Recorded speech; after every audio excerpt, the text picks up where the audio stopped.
Hello everyone. We've all heard about turbulences. Maybe on a flight when the seatbelt sign lights up and the plane starts shaking. But turbulence is not just something we feel in the air. It happens whenever fluids flow. From water rushing in a river to air flowing over a car or even the blood in our veins, turbulence is everywhere. And here's the thing, turbulence is really hard to predict. That's where turbulence modeling comes in. But what exactly is it? Let's dive into some common approaches used to model turbulence in the world of fluid dynamics. First up is direct numerical simulation or DNS. Think of DNS as the purest form of turbulence modeling. It solves the governing equations of fluid flow, the Navier-Stokes equations exactly. No approximations, no shortcuts. DNS captures every single detail of a turbulence, from the smallest swirls, known as eddies, to the largest. It's like watching turbulence in high definition. Sounds perfect, right? Well, here's the catch. DNS is incredibly demanding.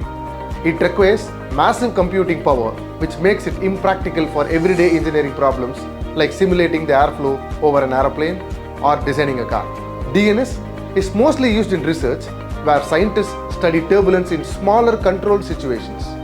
The level of detail is fantastic, but the cost is just too high for large or more complex flows. Now, let's talk about large eddy simulations or LES, which takes a different approach. In LES, instead of trying to capture every single detail like what DNS does, we focus on the big structures of turbulences, the large eddies, which are the most important for understanding how the flow behaves. So how does LES work? It simulates the large energy carrying eddies directly while using the mathematical models to approximate the smaller eddies, which don't impact the flow as much. By doing this, LES finds a middle ground between detail and computational cost. It's still demanding in terms of computing power, but far more practical than DNS, making it widely used in the industries like aerospace and automotive engineering. Whether you are designing a race car or a jet engine, LES is a powerful tool to model turbulence without breaking the bank or your supercomputer. Now, what if we need a quicker, more affordable way to model turbulence? That's where Reynolds-Averaged Navier-Stokes or RANS comes in. RANS takes a more simplified approach. Instead of trying to simulate the turbulence as it happens, RANS looks at the average effect of turbulence on the flow over time. Essentially, it smooths out the chaotic, unpredictable parts and focuses on the overall behavior of the flow. This method makes RANS extremely fast and cost-effective. It's the go-to approach for simulating flow in industrial applications like designing an aircraft, a ship, or even a wind turbine. It's not as detailed as DNS or an LES, but when you need quick answers, RANS is the most practical option. The trade-off, of course, is accuracy. Since it averages on the turbulence, it misses out the finer details of the flow. But in many cases, that is still okay. The overall result is what matters. Okay, so now we've looked at DNS, LES and RANS, each with its pros and cons. But what if we could combine the strength of these methods? That's where Detached Eddy Simulation or DES comes into play. DES is a hybrid approach. It uses RANS near solid surfaces where the flow is relatively smooth and then switches to LES in areas where large turbulent eddies are dominant. Essentially, DES is smart.